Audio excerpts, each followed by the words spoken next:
Oh, snap. What up, party people? Yeah. Happy Wednesday, y'all. Happy Wednesday here at Live from the Lab with qunique. Got my y'all see that? My corn coffee mug today. I'm not gonna go crazy and start a whole mug collection. I got a couple of gems, but nothing too crazy, you know what I mean? So but today we showing love to Corn. They're doing a performance out in New Jersey with System of a Down. Salute to my brothers in Corn rocking out and stuff. Pretty cool, pretty cool. All right. Who we got in the room today? Martin Vasquez, what's up? The Machiavelli, Mirror Depth. I'm sorry, Mirror Depth. There we go. I'm all over the place. Behike, the Unicorn. What up, party people? Got a lot to talk about. This gonna be like a salute to all for sure. Today is gonna be like a two-part story. We're not gonna cover an album today. Last week we did Vengeance Is Mine, and what I'm gonna do for the rest of the catalog, I'm gonna be a little more sporadic with it. Maybe the next episode we'll get into Between Heaven and Hell, my second album. I'm not gonna say much on it right now, but we're going to spread out the catalog every other episode or whatever have you. But today I got my cheat sheets, and I'm ready to tell a little story today, man. We're going to talk about the beginning of my career starting as a professional musician. And what I mean by professional musician, you know, when you're signing contracts and you're going on tour and you're on TV and in magazines and all of that, you know, cool stuff. So I'm going to cover the first couple of chapters of my adventure, which includes Crazy Legs helping me navigate in the beginning. Crazy Legs, of course, from the Rocksteady Crew. I won't be talking about the Rocksteady Crew in this episode, but I will be mentioning Crazy Legs because he was responsible for the first two record deals that I ever got. What do you got for me, Stutters? Oh, yes. So the next thing, thank you, Stutters. Wait, let's show some love for Stutters. Let me see if I'm pressing the right button. There we go. A little love for Stutters. He's the producer. Where was I? Oh, so today's super chat prize. 10 super chats. And what I will be doing is I'm going to be playing for the first time ever a clip of a Nomaads performance, the one and only Nomaads performance that I had. I had to go through a lot, going from VHS to DVD and all of it. This has never been online, has never been shown before, and I just finished watching it for the first time after a long time of not watching the performance. And obviously, for me, it's a little more emotional. If you know, the Nomaads was a group that I started in before the Arsonists. And it consisted of myself, MC Barretto, who passed away, rest in peace, DJ Mel Ice, who also passed away, rest in peace, and Groovy Lou, who has been MIA for quite some time. So it's a very gray chapter. We're going to be talking about Nomaads today. And like I said, we get to 10 super chats, and I'm going to play this exclusive performance. It's crazy, man. Myself and MC Barretto on stage. I'm thinking the year is about 93, 94. We're babies on stage. And you could see how my style was really raw. And you could see the confidence, but I still didn't have where I'm at right now today with my flow and stuff. So yes, Machiavelli, for sure. I actually spoke about Stretch and Bob a couple of episodes ago. And yes, I actually did a whole episode where I played a clip of when I called up the station, you know, as a youth in the swimming pool. So if you go back, it's a couple of episodes. I have to like catalog and write down which episode is. I mean, it's in the description, but I did do an episode based on that experience of Stretch and Bob and early on in my career. So that's the deal with that. What's up, Andrea? Okay, so here we go. I'm going to talk about the early days of basically the beginning of my professional career in music. And it starts with Crazy Legs. Crazy Legs from the president of the Rocksteady crew, for those that don't know, to give you a more easier footnote to Crazy Legs. If you've seen the movies Beat Street, Wild Style, Style Wars, few music videos, whatever have you, if you know your hip hop history, you'll definitely know who Crazy Legs is, and you know who the Rocksteady crew is as well. Yes, DJ Eclipse as well. Yes. Yes. I actually did a whole episode on nonfiction as well. If you go back into the episodes, whole thing talking about my adventures with nonfiction, and DJ Eclipse obviously is a part of that episode. If you get a chance to go check it out. Thank you, Machiavelli. I appreciate that. Okay, so Crazy Legs is responsible for my first 2 record deals. The first, I had to go into the stash for this. The first being a label, an indie label that was kind of, I would say, had a pretty significant part in the early days of rap music being pressed to vinyl, and that is Celluloid Records, right there, Celluloid Records. And this particular single is Grandmaster DST Mega Mix Part 2. If you don't know who DST is or DXT, you got to do your history. One of the more influential, important DJs, worked with Herbie Hancock. His history is insane, and I mean that in a good way. But I initially, Crazy Legs got me a record deal with Celluloid Records. This was my very first record deal, was with Celluloid Records. And unfortunately, well, let me chop back a little bit. So on Celluloid Records, I ended up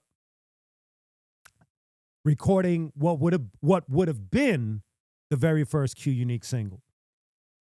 Unfortunately, the timing of everything with that deal was just not going to work in my favor. I went to the studio. I don't even remember the name of the studio. I just remember it was somewhere on Broadway, maybe Broadway and Houston, maybe, I think. It's not Platinum Island, and I know that that's not near Houston, but it was a studio along Broadway. And so the first session, I went there, label paid for everything. I start working on my first, what would have been my first single. And the following week, after the weekend, the following week, what's up, John Milburn? What's going on? So the following week, when I showed up, you press the button, the intercom, to go into the studio, and they wouldn't let me in. And obviously, I'm a kid. I'm confused. I'm standing in the street trying to get into the session. My reel-to-reel is upstairs with my single. So could imagine the panic that I'm going through at this point. I'm all by myself. And unfortunately, the label didn't notify me. And the studio was like, sorry, kid, you basically can't come up here. Your studio hasn't paid its bill in quite some time. And anything from Celluloid Records has been confiscated until they pay their bill. Now, I'm just like, I have no idea this is happening. I'm panicking. And the next day, I find out that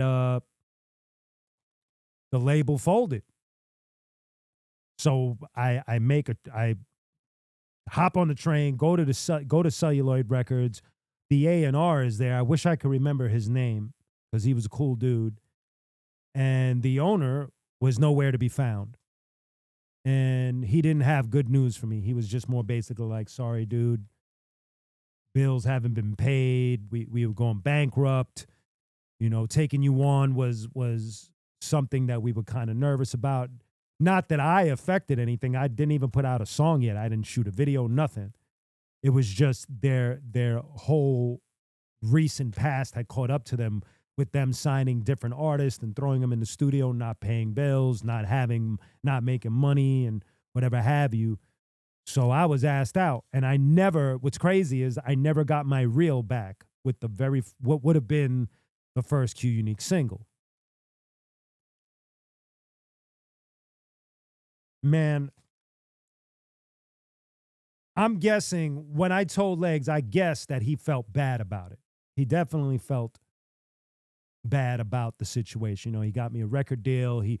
He thought as well as I did that this was going to start everything. This was going to be the kickstart of my solo journey, but that wasn't going to happen. One day, now here we're going to segue. So that was the Celluloid Records adventure. It was real quick. I get signed. I record a single. The single doesn't come out. My reel gets confiscated because the label didn't pay its bills. Everything is shut down. That reel is in the ethos. That reel is either been burnt or it's in some warehouse somewhere or somebody dubbed over it or whatever have you. That reel is gone. Little side note, if you own the first Arsonist album and you hear the song that I wrote, Rhyme Time Travel, 1988, A Force of One, that was going to be one of my, like a full-length single. So it is what it is, man. Everything turned out okay, obviously, with the Arsonist and the rest of my career, but that was a rough patch. That was a quick learning experience for me about labels and money and bills. Bananas MC, the first one to add to the super chat. Salute to you, Bananas. If you got any questions, throw them. But today's number is at 10. That's number one. If we hit 10 super chats, I'm going to play an exclusive, never before seen performance of the Nomads, which is myself and MC Beretta. May he rest in peace. This is before the Arsonist. This is early in my career. I was able to pull it off of a DVD, which was taken from a VHS tape. So this will be the first time anyone has ever seen this ever. It's not on YouTube or anywhere else. We get to 10, I will play that during this live feed. So we need 9 more. 9 more. We're going. Anyway, here we go. Crazy Legs shows up to my job one day. And in the passenger seat is this dude I never met before. His name is Duran. I hop in the back seat, and we're just parked, and we're just talking, whatever have you. Legs turns to me, and he goes, "Hey, Q, do me a favor. Spit a verse for Duran." Now, I didn't know who Duran was, what he represented. I didn't know the point of all of this. But this is back in the day when I was an eager kid, and I would rap just about anywhere. So I go right into like my little verse at the time, blah, blah, blah, blah, blah, blah, blah, spitting in the back seat or whatever have you. Huh? Turn down the mic. Excuse me. Oh, my mic is cutting out. My bad. Okay, let's go here. Okay. Everybody good with the vocals? How about now? How's this? Is it good now? Or is it still cutting out? Let me know. Thin Glizzy, thank you. Let me know if I'm cutting out. I brought down the volume on just a little pinch. I don't know if it was too loud.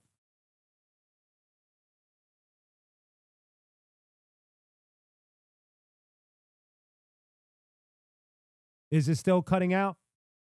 Can't hear me at all. 1, 2.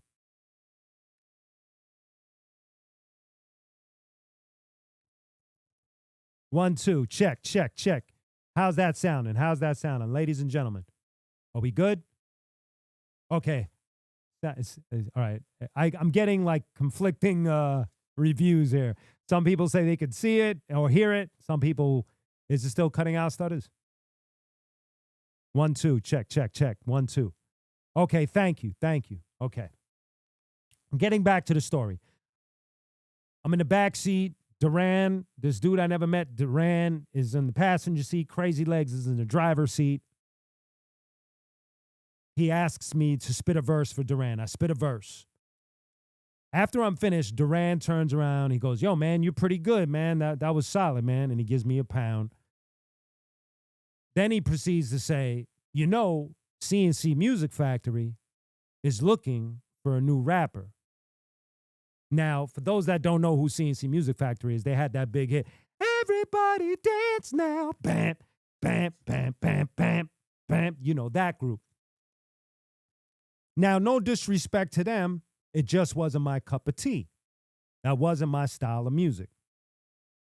So I look at Duran and I go, basically, this guy's offering me this massive situation in the music business, because at that time, CNC Music Factory was huge. They were massive. And, you know, they were MTV award winners. They were killing it. Huge dance, pop, rap group, whatever you want to classify them as. It just wasn't for me. So I immediately look at Duran. I'm going, nah, I'm good. And what was funny was, as soon as I said that, Crazy Legs and Duran did like a slow turn, like they looked at each other and then they looked at me like I was insane. And Duran was like, okay. And I didn't know at the time, but now that I know, after talking to Legs, he was kind of annoyed with me that I did that, because he was trying to set something up, and I was just like, nah, I'm good. Fast forward, I get home, I hop on a train, I get home, and I get a call. On the phone, it's Crazy Legs and Africa Bambaataa. And they're scolding me. They're scolding me. Yo, what the hell is wrong with you? Why would you turn something like that down? Why didn't you at least hear what the dude had to say? That's a big deal. This is big. This is Columbia Records, Sony Records, CNC, all of this. And I'm like listening to them scold me.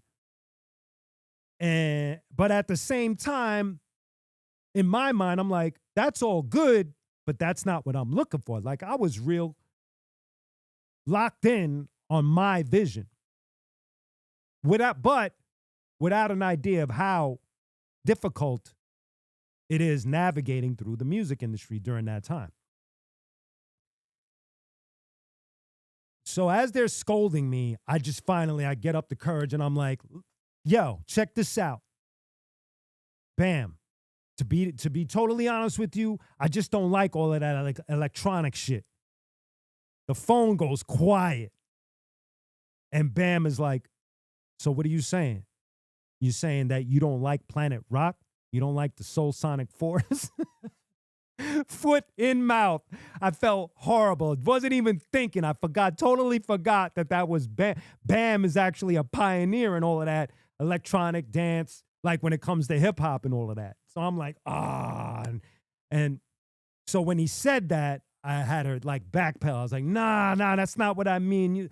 Like, of course I love Planet Rock, and you know, as a kid growing up, that was the joint and looking for the perfect beat and Renegades of Funk.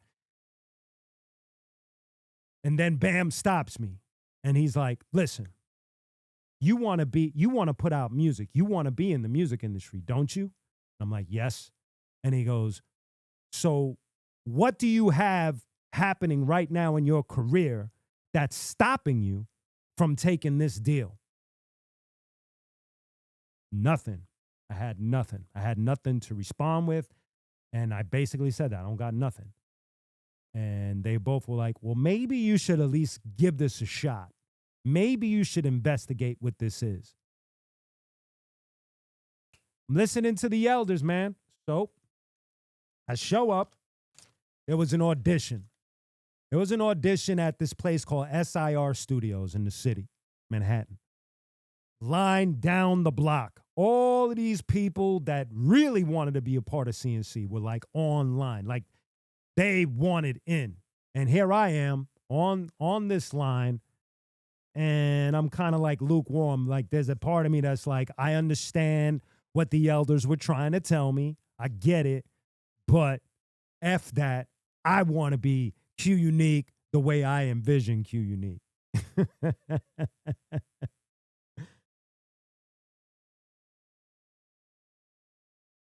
I'm going to get to you in a second, Bananas. qunique, what's your favorite from the nonfiction days? Hardest.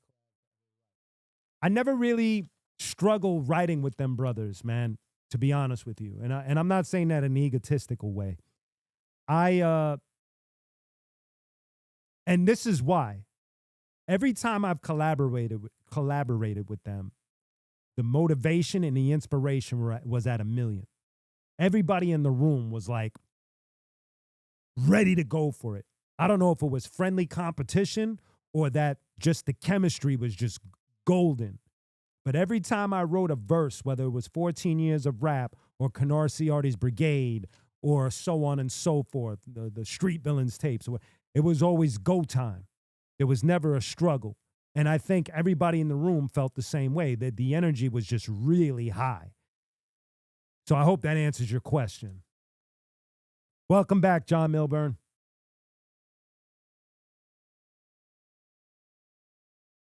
Okay. So getting back to CNC. So I'm online. I don't really want to be there, but I'm there because I respect my elders. Excuse me. Let me get a little sip of the corn.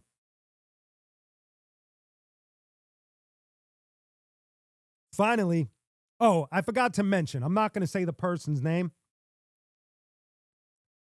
but I'm on the line with my manager at the time. And I say manager because my definition of manager definitely doesn't match a lot of people's intentions when they say the word manager. Not going to get into the splitting hairs of what is what. But this person definitely, you'll see what I mean in a second.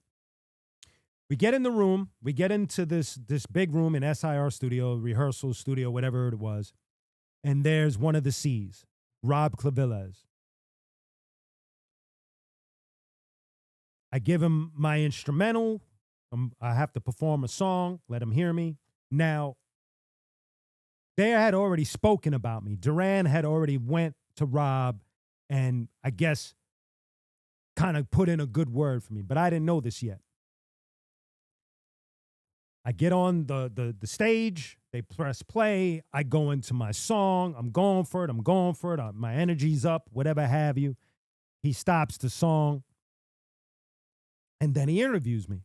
I go sit with him. So I'm seated in front of Mr. Clavilles, and behind me is the manager, my manager. Rob says, "Man, that was really dope, man. You got some skill, man." I'm thankful. I'm respectful. Thank you. I appreciate that. He goes, CNC, we're looking to like add a little grit to our sound. We're looking for that street feel for the future, for moving forward. Now I'm saying this for a reason, so just keep that in your back pocket. And then he asks me, "What are you willing to do? Like, is this something you want to be a part of? What are you willing to do?" And before I can answer him, my manager reaches over my shoulder, leans over me, and goes, "He's willing to do whatever it takes." Wrong answer. Wasn't for my best interest. And that's why I put the quotations on manager, because that is a massive red flag. You never let anybody answer for you in that manner. If you guys don't have a game plan walking in, then the manager shouldn't have to say anything. Unfortunately, I was young and I didn't understand what I was a part of with this whole audition and this whole thing. So that's the deal with that. All right. From what I was told, after my audition, they pretty much sent a lot of people home. They were already locked in on me. That's from what I understand. So we go through the whole contracts, lawyers, sign this, do that, jumping through hoops to make this happen. Maybe a month later, I go to the first session. Now, remember what I told you. They said, we're looking for that grit, that street feel. So they play the beat. It's the typical CNC Music Factory formula. It's got a little break beat to it. It's got a little dance feel to it, whatever have you. I'm in the control room and I'm penning my verses. I'm writing the song. I go in the booth and I drop the most street F-bombs, guns, all types of street stuff are flying over a CNC Music Factory beat. And I'm pretty much rapping with my eyes closed, looking at the whatever I wrote, closing my eyes, trying to get a feel. And when I look up and I can hear my headphones, they're like, Q, can you come in the control room real quick? I go in the control room and Rob is like, hey, I know I told you we were looking for that street feel, that grit, but that's not exactly what we're looking for. And we're kind of looking for something a little more easier for a broader audience, if you get my drift. Argentina, Jonathan. Sup, Jonathan, what's going on? Salute to you. So, because I don't quite understand what it is that they want, they asked me to go sit with Duran, the guy I had mentioned. I sit with Duran. We go to his spot, and he's showing me the CNC approach for this song. How, we're basically taking tidbits from popular rap songs and we're compressing them, like the approach of popular rap songs, and compressing them for a CNC song. Again, kind of not feeling the vibe for me, because to me, as an MC, that's a no-no. You're not supposed to be going into other people's bags and taking from them. You could feel some sort of inspiration, but this was like, they were taking and molding, which is cool. I'm just talking about my own way of doing things. That's not the way I would have done it. But it's their formula, it's their music. We write the song, I go back, I spit the song, and the song ends up, excuse me, I probably should have mentioned this earlier. The song ends up on the Buffy the Vampire movie soundtrack. qunique, when you watch the movie, Buffy the Vampire Slayer, the movie with Luke Perry and Chrissy Swanson, the first song you hear, that when the scene opens, that's me. That's the CNC Music Factory song that I did for them. Now, I got to premise this by saying I thought that I was going to do this song for them, and in return, they were going to put out a qunique song. That's what I thought. I was under the impression that that's how the deal was going to be. Put that in your back pocket. We'll approach that later. Okay. They fly me out to Hollywood. We do a whole music video. Christy Swanson shows up. David Arquette, who's in the movie, he shows up. There's Mr. Wiggles from the Rocksteady crew is there. They got dancers. It's a massive production. I could only imagine how much it cost to put this video together. Another footnote is it's very hard to find the video. It was up for a second, then it got taken down. It's a weird situation, but I think I kind of understand why. Now, this is the single. This is the 7-inch or the 45. You could see my name in the fine print there. You see the Buffy the Vampire Slayer thing. Boom. I forgot where I bought this. I bought this as soon as I saw it on the rack back in the day. But it, I was kind of proud that at least something with my name on it would be public. I didn't like the formula, but it was kind of cool to finally break through somehow, some way. Wasn't my ideal way, wasn't my plan, but this is how God or the universe placed it. And so that happened. Let me get some of these things now. So we're gonna go here. I'm gonna Click on that.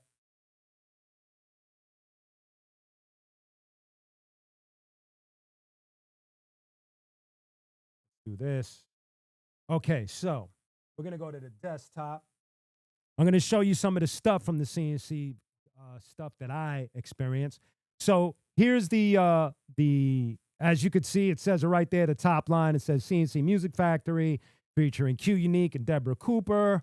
Then it's Dream Warriors, Matthew Sweet, Susanna Hoffs, Toad the Wet Sprocket, Ozzy Osbourne, The Cult. Pretty cool. Then after that, this song was actually my first #1 charted on Billboard song. So that was kind of cool. I can't argue with that. It was the first time I've ever hit #1 on Billboard was with this song. So here I am with a #1 song on Billboard. Then Billboard gave us a great review featuring qunique. They put a slash. It says Q/unique. I was still very new. On the bottom, it says qunique runs lyrical rings around the now departed Freedom Williams. That was pretty cool. No disrespect to Freedom. But, you know, as an MC, it's pretty cool that at least people acknowledge that you got skill. The Source gave me a big up. Q definitely puts Freedom 6 feet under. Look for this man to do a little damage with and without CNC. That was very cool from the Source magazine. My first write-up in the Source. There's the chart again, and there's the cover. Okay. So that's some of the CNC stuff that had happened.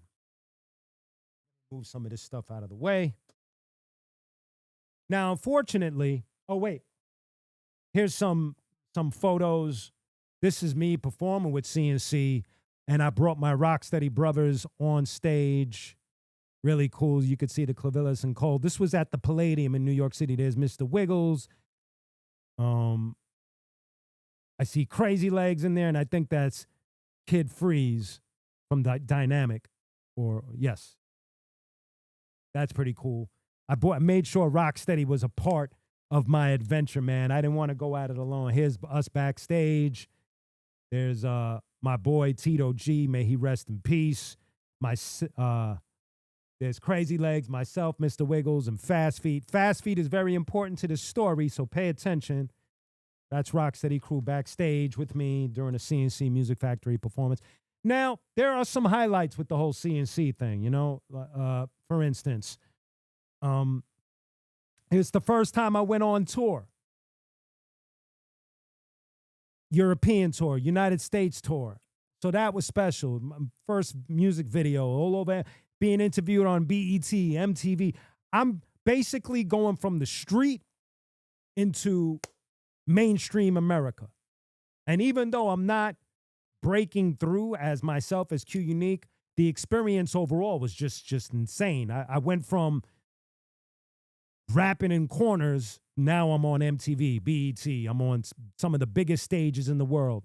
Another highlight is CNC sent me on their behalf to accept a New York Music Award.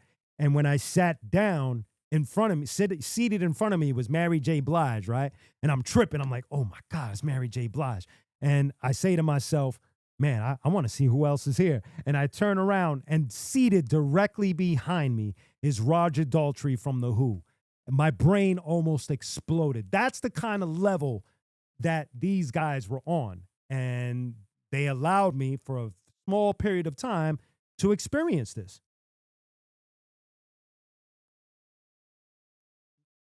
Now, before I go on, remember, party people, we're trying to hit 10 super chats so I could play this exclusive clip of the Nomads performing. Never been seen before.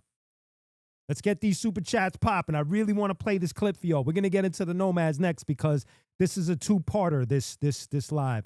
It goes from CNC going into Nomads. Now, unfortunately,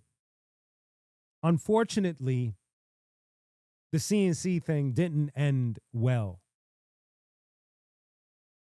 I'm in a better place now, obviously. I'm more mature. I've been in the industry for a long time, so I have a better... Back then, as a kid, I was very angry. Now I understand. The bottom line is this. Whether they were going to put out a qunique single or not, the truth is CNC Music Factory was their thing, and I was an invited guest who didn't know anything about the industry. So that had to be tough for them. They were taking this raw talent and putting them in the spotlight like immediately. Like I was thrown into the spotlight immediately. And all I could think about was my music. I couldn't really care about their music. But now when I look at it, I like I said, I was an invited guest and I should have acted accordingly. I'm not going to say any foul stuff. I'm not going to throw dirt on them. All I could say is that myself and one of the members were bumping heads a lot. And I think it's because I saw hip hop one way and this person just saw music his way. And it didn't matter. My vision didn't matter because that was his house. I wish the communication was better. I wish he could have made me understand that, but it didn't work that way. So that was the end of that story. Unfortunately. And maybe fortunately. Directly after that, I mentioned Fast Feet. I end up meeting Fast Feet's brother, Beretta, or MC Beretta. Start writing rhymes together. And, oh, actually, wait, let me backtrack a little bit. Before I even meet MC Beretta, there we go. Thank you, Felix Toro. No. There we go, Felix Toro. Another super chat, ladies and gentlemen. Another super chat. We just need 8 more. 8 more, and I play this exclusive clip because now we're going to get into the Nomads chapter. And so you're going to want to see this. This is never before seen. This is not on YouTube. This isn't anywhere. This is an early clip of me on stage with my homie, MC Beretta. May he rest in peace. I want to show it for the first time here. If we hit the 10 mark, we got to hit that 10 mark. Okay. Now, I leave the CNC thing. I'm disgruntled. I'm annoyed. I'm hurt. It didn't go the way I wanted. I really wanted to get my single out, but it didn't go that way. It didn't go that way. It is what it is. Hilariously, a DJ from a record label hears the CNC song and thinks I'm amazing, which is hilarious because it's not a song that I would ever play for somebody and say, yo, check out my skill, check out my ability. I would never do that. Not with that song. His name was DJ Mel Ice. May he rest in peace. And Mel contacted me and wanted to build with me about music. Told me that he loved the CNC single, thought I was really dope. And I was like, really? You like the CNC thing, man? And, I wanted to play my demos and my music. The CNC thing wasn't a representation of me. That was their thing. And I was just a part of it. So me and Mel meet up. We talk and we build in, play him demos, whatever have you. And then shortly after that, I meet MC Beretta through my homie Fast Feet.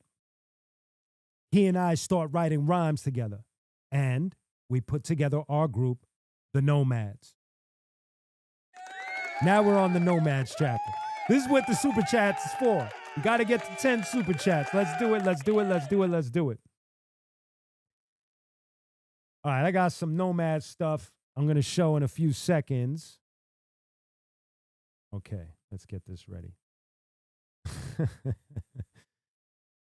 The Nomads was the polar opposite of what I experienced with CNC. With CNC, it was first class flights, limos, big production music videos, very expensive recording studios, MTV, BET, all of that good stuff. Nomads was back to the street. The Nomads was independent labels and figuring it out. And I was game. I was all for it. It didn't scare me. the Nomads was my chance to put my music forward. So myself and Beretta, along with DJ Mel Ice, we start on this new chapter in my career, the Nomads. And then we add in our brother Groovy Lou. I'll get to who Groovy Lou is in a second. I want to show you some pictures from the Nomads. Check it out. Okay, so this first picture, that's myself, and that's Groovy Lou. And we're at the Wild Man and DJ Riz show, waiting to get on the mic. Now, Groovy Lou he was the producer for the Nomads, but he was a rapper producer. And Groovy Lou is also responsible for the first Arsonist single. He produced the session for the Arsonist, which is one of our most loved singles that we ever put out. It was our first single along with Halloween. Groovy Lou, that kid right there, he produced it. Here's our 8x10, pick. There's myself, there's MC Beretta, and there's Groovy Lou again. We're on the Brooklyn Promenade for VIP Hip Hop Records. Not in the picture is DJ Mo Ice for whatever reason. I don't remember why, but he's not in that pic. Here's the logo for the Nomads done by graffiti artist Rule. May he rest in peace. The EP, the throwback EP, is being sold on Chopped Herring Records. I put the link in the description if you're interested in copying this EP. It has all this unreleased stuff from the Nomads. Here's a little Billboard single review of the Nomads, and also from a magazine called The Flavor. That's myself and Skeff Enselm, who was also helping with the Nomads. For those that don't know who Skeff Enselm is responsible for working with bands for groups like A Tribe Called Quest, the Brand Nubians, De La Soul, and so on. If you remember the song from A Tribe Called Quest, we got the jazz. Five Dog says, and oh shit, Skeff Enselm, he gets props too. That's Skeff Enselm. And Skeff had become a mentor for myself and the Nomads. And we would go to his studio and we would record mad demos and all of that good stuff. Skeff is one of the realest. I love that dude, man, and wish him nothing but the best. We talk from time to time. So that's Skeff Enselm. He was also part of the Nomads chapter. And this is the Nomads throwback EP on vinyl that they sell.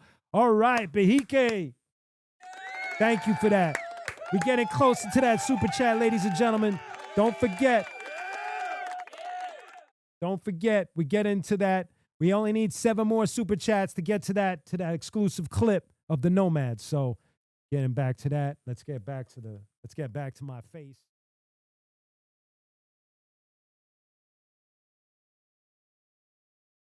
That was from Stutters.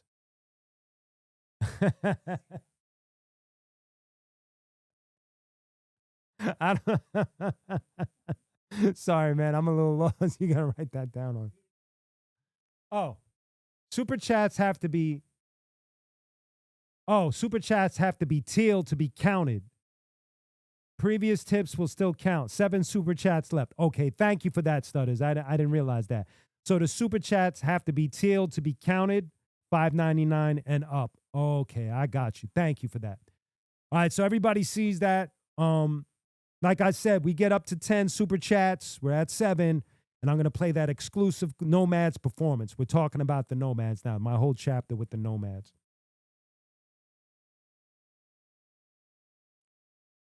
So we're recording for the Nomads, Skeff Enselm. Everybody's a part of it. We're doing a lot of demos and getting ready. We get a little independent deal with VIP Records, and we put out our first single. It's called The Ultimate. And unfortunately, it was our one and only single. I do have the single here. This is the original single. Whoop, I got it upside down. This is the original single that came out in the mid-90s, VIP Records. This is a rare vinyl to find, very hard to find. Felix Toro, yeah! There we go. Another super chat. We're getting closer to that 10 mark. Ladies and gentlemen. I want to play that exclusive clip. So, we're getting closer. But thank you guys for the donations, man. I lost something. There we go. Boom. Okay. And wait, I wanted to show one more thing. This is the chopped herring version. Well, let me put this right. This is the chopped herring version. So when you order it on chopped herring, the vinyl, it comes with the sticker on it, and it comes with how many songs we got here? 1, 2, 3, 4, 5, 6, 7. 7 songs of unreleased Nomads materials. Really, really cool, man. If you get a chance, the link is in the description. You get this Nomads vinyl, man. Shout out to Chopped Herons for doing that for me. That's amazing. We get the single, The Ultimate, out. We do some shows. And, I usually describe the Nomads chapter as the gray chapter in my career. But before I even get to that, I want to say that thank you, Machiavelli. I appreciate that. Thank you, everybody, I see you all in the chats. I'm getting through this story. It was a lot to say, and I don't want to forget a lot of this stuff.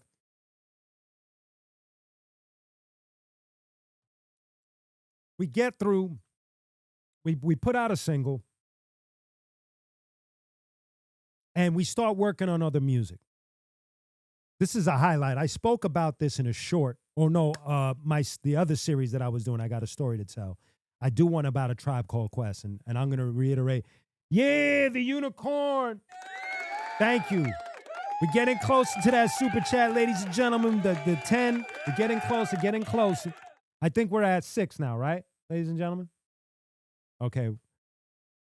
We're getting closer. Once we get to that 10 mark, I'm going to play this exclusive, never-before-seen performance of the Nomads. We're at 5. Good. We got 5 more to go. Yes. Here's the story. Skeff calls me one day and he goes, listen, Q, we were working on one of the Nomads songs. He goes, yo, take the demo that we did and go to Power Play Studios. Tribe Called Quest is up there. They're working on their album. You and Beretta go up there. And, I talked to Q-Tip, and maybe he'll do a little hook for you or whatever on the demo. I'm tripping because in my mind, I'm like, wait a minute. You want me to go to a Tribe Called Quest session? Me and Beretta hop on the train.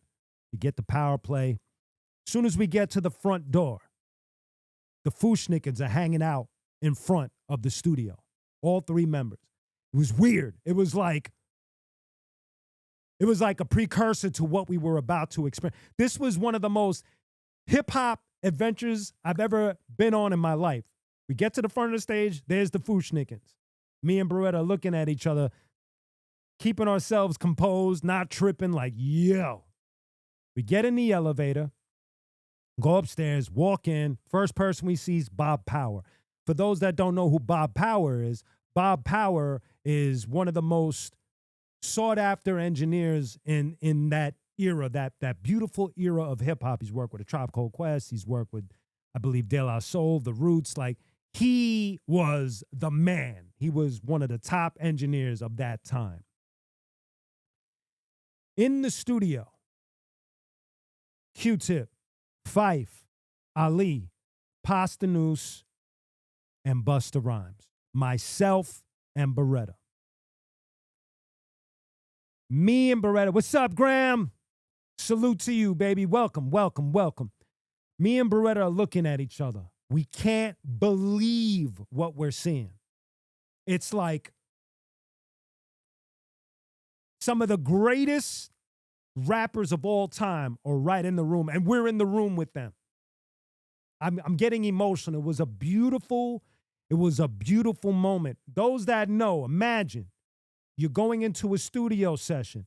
It's every member of A Tribe Called Quest, Busta Rhymes, and Pastanus. I think Trugoy was there, if my memory serves me right. It was just bizarre. And me and Beretta, we're just chilling. We're geeking in our heads. We're bugging. But we're trying to blend in, if you know what I mean. We're with superstars. We're trying to blend in. Q-Tip, he's real cool. He knows, everybody knows we're working with Skeff. Q-Tip is being real dope. Like, he's, offering us food, talking to us about our project, telling us. You know what we were there for? What they were working on? They were working on Lyrics to Go from Midnight Marauders album. And we were there to watch it unfold. We were there to watch them spit their verses. We were there to watch drums get EQ'd and all of that shit. It was bananas. It was one of the most hip hop craziest things I've ever been a part of. Yo, it was insane. You know what I mean, Machiavelli? It was insane. It was insane. Look, you're talking to somebody that my mentor is Crazy Legs. I used to get my Zulu lessons straight from a cipher in the Bronx River Projects with Africa Bambaataa at the front, teaching us all how to eat, how to read, how to deal with the challenges of being in the streets, all of that. Infinity lessons, all of that. So that's already an insane part of my journey. Now here I am in the studio with basically all the native tongues. Or most of them. Like my man Machiavelli said. It was crazy. It was crazy. So we're sitting there and Busta Rhymes starts talking to us. He's being real cool. And somehow the conversation of us being martial artists comes up because me and Beretta, we're like lifelong martial artists. And Bus is asking about it. He's like, word, y'all are martial arts. Yo, I got to get down and learn some martial arts too, son, because I'm the dragon. Like, he said that. Like, he really said that shit. It was perfect, man. It was perfect, man. Like, I can't believe this is unfolding. And we're there to experience this, man. It was perfect, man. And from that point, Q-Tip took my number. And he would call me from time to time, or I'd be able to call him, and he would just teach me about shit. His thing for me was ultimately, he was like, yo, listen, check this out, Q. The minute you're not having fun doing this music thing, quit. The minute it's not fun for you, the minute that you really don't like it, leave. That way you're not torturing yourself. And I always held that. Because the game gets rough. This is a rough game. I think anything. All right, yeah. Felix Toro, the slam dunk. 4 more to go, ladies and gentlemen. 4 more so we can play that Nomads clip. No? Wait, where we at? 4 more to go. 7 minutes left. Yo, we got 7 minutes left for the super chat. 7 minutes left. If we could get 4 more super chats, I could play that clip. Let's get 4 more, y'all. 4 more super chats. I really want to play this Nomads clip for y'all. Let's do this. Let's do this. 4 more super chats, please. Let's do this. 7 minutes. Okay, so that happened with the Nomads. That experience, along with having our demos being produced by Skef N Sound. That was the magic part. That was the magic part of the Nomads. That was the incredible experience of the Nomads, is that, and unfortunately, 2 members have passed, which is MC Beretta and DJ Mel Ice. And it is sad. And every time I talk about the Nomads, it gets somewhat emotional because these were, aside from music, these were friends of mine. We broke bread together, all of that. And in the least I could say is that at least Beretta got to experience that moment that we went to that studio, because I'm going to remember that for the rest of my life. It's one of the most craziest stories ever. Every time I hear Lyrics to Go, I have a more personal attachment to it because I was there. You know what I mean? And so that's the Nomads experience. That's how I went from CNC to the Nomads, ladies and gentlemen. That's the story right there. You know what I mean? But yo, 4 more super chats, y'all. Let's do it. 4 more super chats. And I could play this Nomads clip. I really want to play it, man. I had to figure out how to get it off the DVD. It's an old DVD, and it wasn't that easy, but we finally figured it out. Tony Touch, yes, y'all. Tony Touch is another one who has been gracious enough to put me on a few of his releases. I actually have a short, if you go to my short section, where I give flowers and talk about all of my collabs with Tony Touch, man. Tony Touch, if it wasn't for him bringing our demo up, the Arsonist demo up to Stretch and Bob, there wouldn't be no story to tell about the Arsonist, or the story would have been vastly different. So Tony Touch, he gets love, boy. He gets love. 4 more super chats, y'all. 4 more super chats. And we could play this Nomads clip. But in the meantime, if you got any questions, shoot them up. And what I'm going to do is I'm going to continue to think about some of the things that I might have missed from the CNC days and the Nomads days. But what I can say as we're waiting for this super chat stuff, we got 3 minutes on the clock. The Extreme, as I mentioned, going from this super powered pop group to a very gritty underground rap group is such an extreme shift. And for whatever reason, it was tough. It was tough, but it didn't break me. And all right, another one, Felix Toro, throwing it, slam dunk, baby. I appreciate that. We got 3 more to go, baby. 3 more, and we get to see this Nomads clip. Let's do it, baby. Let's get there. And trust me, I love the support. I love the support. The Nomads went from, we did the single, Behike, yeah. Thank you. There we go. 2 more to go, y'all. 2 more to go. 2 minutes. 2 more. Let's get it popping. We got to get 2 more super chats, and I get to play this clip live for the first time, man. I'm so excited. The Nomads is important for another reason. It's me having the communication with Groovy Lou, who would go on to produce the first Chris. There we go, baby. Thank you. We're going to take that. We're going to take that one. Got 2 more, right? 2 more to go? One more super chat to go, and I get to play this. Yes, big up Marley Marl and Pete Rock. Pete Rock used to show the Arsonist a lot of love, but we'll get to that in another episode when I talk about the Arsonist. But it's dope that you said that, Machiavelli, because now I can segue. The Nomads, the unicorn, throwing it, boom. All right. So here's the deal. Before I even finish what I was saying, I want to prepare this. Let me get this ready. Boom. We're going to go to my desk, and we're going to, ladies and gentlemen, I want you to check out for the first time ever. This is the only Nomads performance that I have footage of. You're about to watch it for the first time ever. This has never been shown anywhere else on the planet. Check it out. Ready? Here we go. I hope you enjoy this. Nomaads Q. Check it out. Cellar Dwellers. Alright, hit the dab. We're gonna hit you off the show. A little familiar sounds just to get us into the key.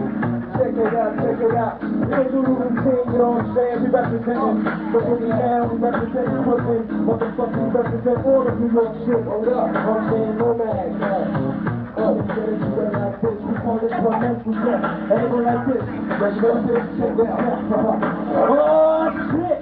When they big up next to Liverpool complex, it's so complex. Where to go, what to do, what to think, what to say. Over elevate your mind to the record that hey, yes, I can. Hip-hop's the leg, and don't forget to bring it on the one, two. I mean, Jackie Chan, ooh, ha! Now, to the south, got that one, come on, just roll. Like the miserable people like medicine. You're the person you die, you're the rejection. No, it's not a question. Put up dates so I press the ejection. Bustin' something, so it's all pick it up, but you got it. Hot back up after hard drop. Going at the movie and it's all through the run. If I'm in the witch, well, do tell what. But you're not an arm, you haven't got to do the message is what. But we still doing back to the routine. Now we're gonna hit you with our single that's out right now. It's called The Ultimate, produced by Ruby Lou. That is check this out. It's the bass massive. Alright, you can tone down on that bass. Check this out. We call this the ultimate. This is the dark side. You know what I'm saying? Yo, rugged shit, dirty shit. Young Q, unique. Check it out. There's Beretta right there. I beat the dope to it. Young Nomadic, look at who rock the back. I'm just pulling tracks, cooling on the new jack. Cooling on the river, we been from the start. Now you're gripped by the fact that you check how I was up. I give it all I got, I take what I want. And when I'm fucking hot, yo, I'm coming back to hawk. The vanity shot, my music hits you out quickly. As you try to hit me, but can't seem to get me. You try and try, that most of us around the section. You resort, nigga, follow my direction. I'm running with the comedies, you never fail. Plus the crimes I know, but you shit, you go to jail. Impressed by the way I bless the mic, the right. But you trained by the way that get your soul sacrificed. Sacrificial, make it official, I beat the shit. We gotta make you unique through the earth. I beat the ultimate. Rhymes get flipped on the dead. I beat the ultimate. There's some MCs beyond the mother shit. Nomadic explosions like non-stop. Beretta 16 shots to hip-hop. Back to New York, Ranger. One block heroes, man. Brothers had a act and a bunch of fucking videos. Rock, sex, and feel, but real. I feel my ills, I drill. The funk with the crazy hotness. From a bitch when I break them. When the brother like hot, sit back, relax, with it. I had a button before. Invasion of the Nomad stacks. Only back empty passions. I'm fast, attractive, it's happiness. Shots deep, I put on the lips. And if you don't shut up, the empty out both five clips. Don't apologize for your lies. Your face for piles and piles like the mother shit. No extra prize. Your thought, my name is all in the archive. Hard to be in their face like Dragon City. I'll be down, you down. You catch that one, yo. And any little detail still. You know what I'm saying? I feel something. Check it out. Man, I get emotional, son. That's my dog, MC Beretta. I forgot what the event was. I know the Cellar Dwellers was there, and I know Big Zoo was there from End of the Week. You know, seeing Beretta, me and Beretta, it just brings, you know, he passed away some time ago, and sometimes it's tough seeing your friends that they're not here anymore. And you know, we ran in the trenches together to do this Nomads thing. Obviously, it didn't pan out, I think, the way we thought it could have. But the Nomads is what led me to the Arsonist. And for those that know my history, the Arsonist is easily one of the most important hip-hop adventures I've ever been on. The Nomads is still dear to me from being friends with Skeff, my fallen brothers like Beretta and DJ Mel Ice.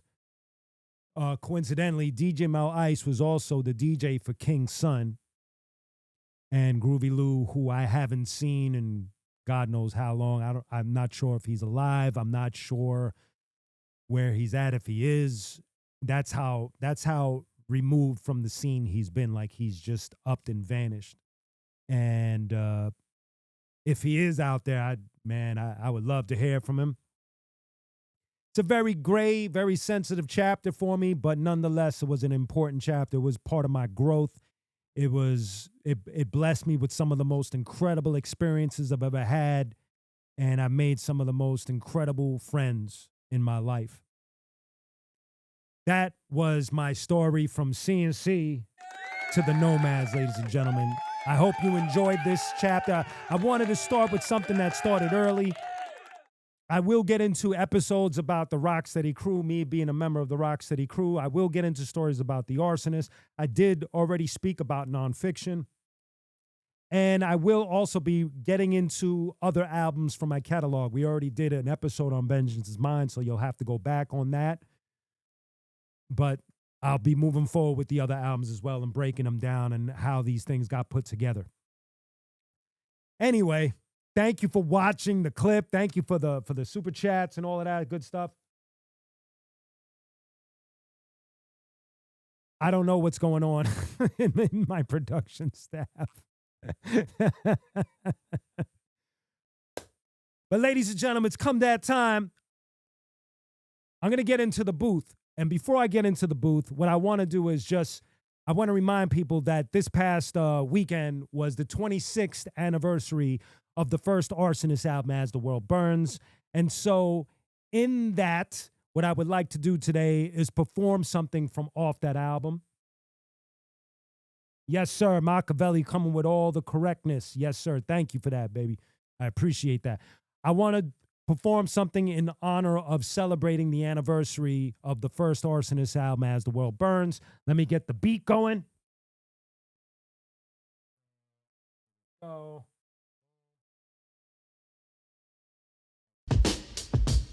join me in the booth, ladies and gentlemen.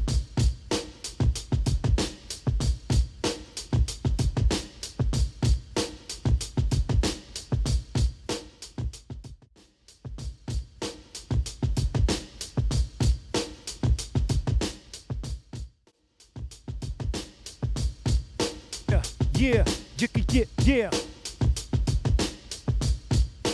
Happy anniversary to the Arsonist album, As the World Burns. This one's from off the As the World Burns album, something I produced. Let's see if y'all know it as soon as this hits. Blazing the Maze, son. Check it out. I'm gonna do this live and direct for the party people. Listen. Fully equipped with the mic and a spray can, I withstand any wicked plan, conjured by a wicked man, a quicker hand to snatch up. Arsonist Q, spark the match up. Ciphers of flames, nothing to lose. Whole lot to gain, so I remain the main master of ceremonial. Puerto Rico remains prince by colonial. Over chopper curtains couldn't face my basic rhyme patterns. Have you all standing in a maze? I lace the track up as if it was my Nike Air. All knowing MCs unaware, couldn't compare. Glare outshine, ready to rhymes, bring light to the subject of lyrical content. The rhythm, give it, gift is God sent. Arsonist setting fires. Happy anniversary As the World Burns, ladies and gentlemen. Thank you. Peace.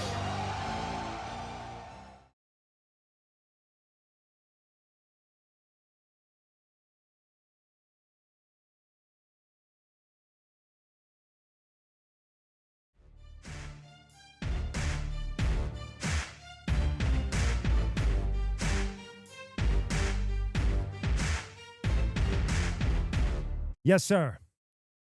That's probably going to be cut out later, so you got to experience that in live because, you know, YouTube, they slap all that copyright stuff. I can't do that. I can't do that. But anyway, ladies and gentlemen, thank you guys for hanging out with me tonight. This was fun. I got to talk about the CNC thing finally, the Nomads, of course. There's more Nomad stories. If you go to the I Got a Story to Tell section, I talk about A Tribe Called Quest. I talk a little bit about the Nomads. There's other stories I tell, but I'm going to be doing these. This is episode 8. I'll be doing these every Wednesday. If this is your first time here watching me live, I do these every Wednesday, live from the lab of qunique. Shout out to everybody. Felix, Chris, Machiavelli, Andrea, the Unicorn. Who else we got? Mayor Depp. Who else we got? We had Jonathan earlier. Behike is in the house. Machiavelli's been holding us down. Graham. Detroit. John Thinglizzy. Bananas MC. John Milburn. Yeah, everybody's been in the house. And thank you so very much for your support on this. Tune in next week. We're going to have more stories to tell, more things to show off, and all of that good stuff. Much love to y'all. Have a beautiful weekend. Peace.